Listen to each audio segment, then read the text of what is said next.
બોલો સદગુરુ મહારાજ કી જય. આજ કે આનંદ કી જય.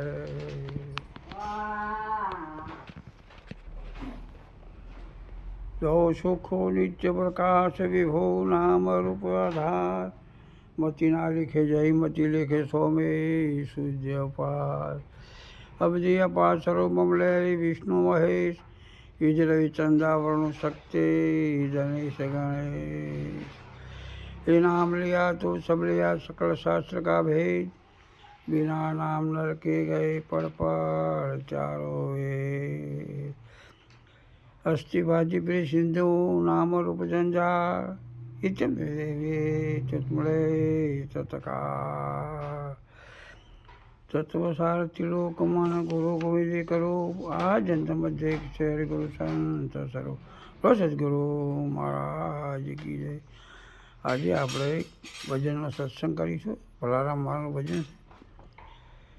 સચિદાનંદ પરમાત્મા રે ગુરુ ગમથી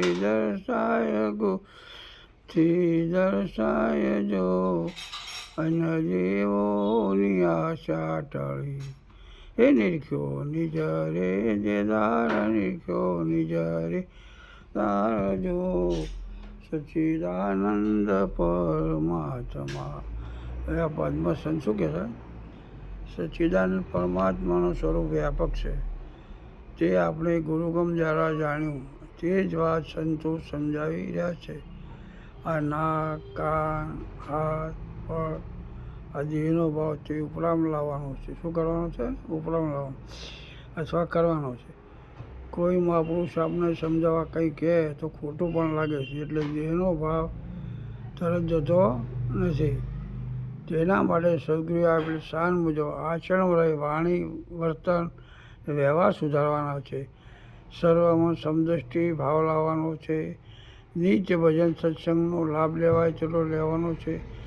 કેમ કે સત્ય જ તમારું સ્વરૂપ છે, જે નિત્ય છે, અજર છે, અમર છે, અવિનાશી છે.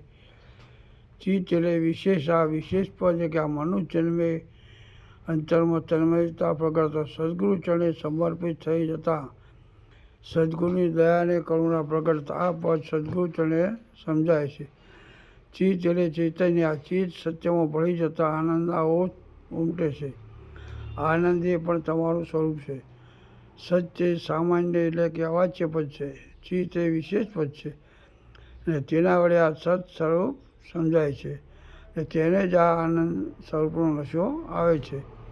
અન્ય દેવોની આશા ટળી એટલે કે એમના થકી આપણે છીએ તે પણ પરમાત્માનું સ્વરૂપ છે. પણ આપણે નિસ્વરૂપ જાણવા તેમનાથી ઉપરામભાવ લાવવો પડશે. કારણ કે સદગુરુ મુખ્ય છે અને એ આપણા તરતાર અને મુક્તિના દાતા છે. સમજણ આવ્યા પછી તમે જશો ક્યાં? પણ દાવો કરવા જેવો નથી. દાસ ભાવે અંતરમાં પોતાના સ્વયં જ્યોતિ પ્રગટથી પ્રગટ કરી મોજમાં મોજ લેવાની છે. આગળ શું કહે છે?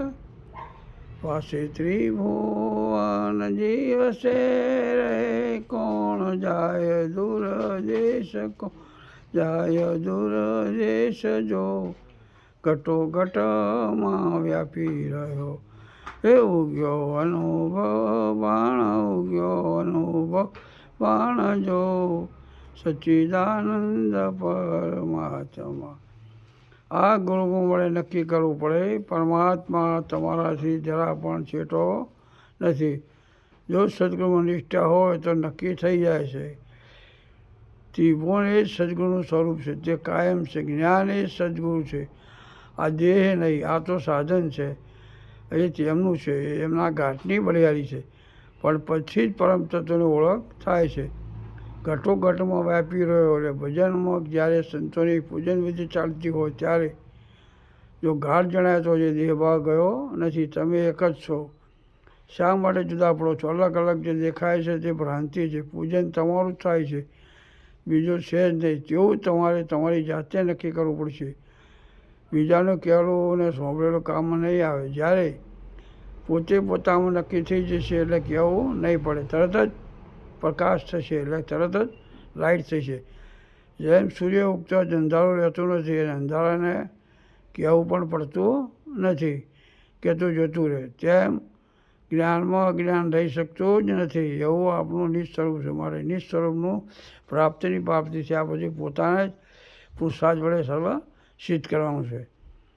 નામ રૂપ ગુણ ગણા જો જવારે અસ્તિ ભાતિ પ્રિયા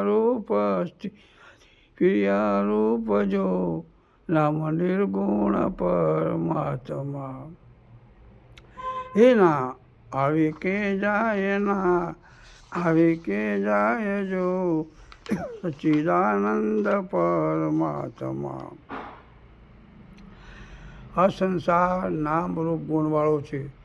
સંસારની રચના કરવા ચીપુટી જોઈએ એટલે સદગુરુ ચીપુટીની પાર કરે છે. તો તમારું સ્વરૂપ કેવું છે તે સદગુરુ સમજાવે છે. અસ્થિ એટલે મોજૂદતા અથવા સત્ય, ભાતિ એટલે ભાસવું અથવા જણાવવું, પ્રિય એટલે તેમાં આનંદ આવો. તો તમારું સ્વરૂપ અસ્થિ ભાતિ પ્રિય સ્વરૂપ છે. તેમાં કોઈ એક ગુણ લાગુ પડતો નથી. એટલે નિર્ગુણ. હવે નિર્ગુણમાં કોની પૂજા કરશો એવો જ્યારે અનુભવ જણાય એટલે જ્યારે પ્રકાશ થાય એટલે કશું કહેવાનું ના પડે. પણ જ્યાં સુધી હું જાણું છું એવો ભાવ છે તે કશું જાણતો નથી. તે દેહ ભાવ છે. આ ભાવથી સંસાર લાગુ પડશે. આનાથી પડ્યો છે દેહ ભાવથી. તે કેવો છે? જળ ભાવ છે. તે પરમાત્માનો અંશ છે ને તે માયાનું છે. તેને સમજીને છોડવાનો છે અથવા તેને બાદ કરવાનો છે. એટલે કબીર સાહેબ કહે છે કે ગુરુ ગોવિંદોને ખડે ને કિસકો લાગુ પાય, બલિહારી ગુરુદેવ કી ને ગોવિંદીઓ બતાય. આ શેદમાં સમજાવી દીધી. હૃદયમાં ઉતરી ગયો અને નિસ્વરૂપ કોનું છે? જ્યાં જો ત્યાં તુંનો તું છે. આવું નક્કી થઈ ગયું પછી કંઈ કરવા પણ રહેતો નથી. કારણ કે એક વખત ઓળખાણ થઈ ગઈ પછી ઘડી ઘડી કરવાની જરૂર રહેતી નથી. પણ ત્યાંને શું રાખવાની? યાદી રાખવાની, એટલે સમૃદ્ધિ રાખવાની છે.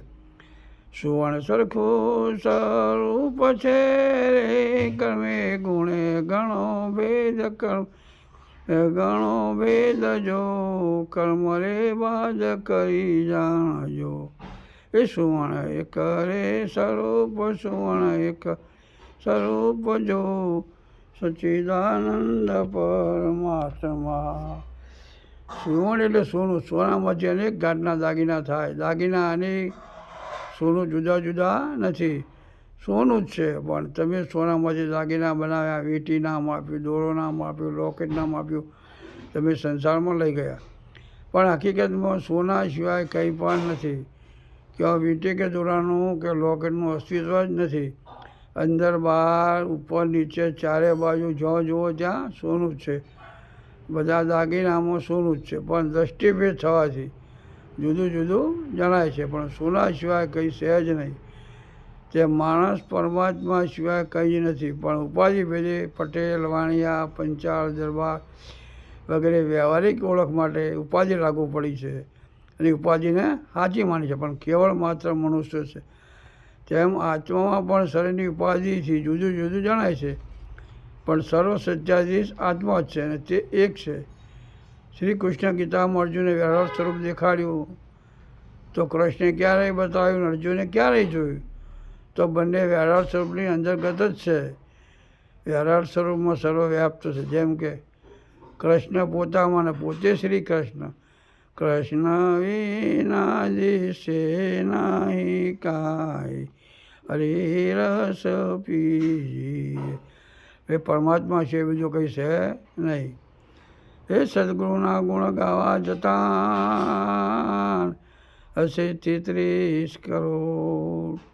દાસ બલરામ બોલ્યા ગુરુલાલ પ્રતાપ જી ઓળખો. એ સદગુરુ પોતાની નિશાનથી પોતાના જેવો એટલે કે જેમ છે તેમ પ્રાપ્તિની પ્રાપ્તિ કરાવી, સહેજમાં અજ્ઞાન અંધારો ભગાડી પોતાના સ્વરૂપ બનાવે છે. એટલે પોતાના સિવાય બીજું કાંઈ પણ નથી. પણ આ સદગુરુની શાનનો પ્રતાપ છે તે એક પળમાં જ નિજ સ્વરૂપમાં જગાડે છે. જ્ઞાન તો અઢળક પડ્યું છે પણ આવરણ આવ્યું છે અને તેને સત્સંગમાં રહી આવરણને દૂર કરવાનું છે. મેં જાણ્યું, મેં આટલો અનુભવ કર્યો, તે વાત ખોટી પડે છે. કારણ કે ગીતામાં સહેજમાં જ્ઞાનનું પ્રમાણ છે. કબીર સાહેબ પણ પળ પળમાં જ્ઞાન સમજાવે છે. પોતાના સ્વરૂપનું જ્યારે પૂર્ણ આ મળેલ અવસરે અનુભવ થાય છે ત્યારે સર્વ શરીરમાં રહેલ રોમે રોમમાં આનંદ અનુભૂતિ પુલકિત થઈ જાય છે. તે વાત સદગુરુ મહારાજ સમજાવી રહ્યા છે. સેવકથી તેને ગ્રહણ કરે તે વાત પણ સમજાય છે. રોજ સદગુરુ મહારાજ કી જય. આજ કે આનંદ કી જય.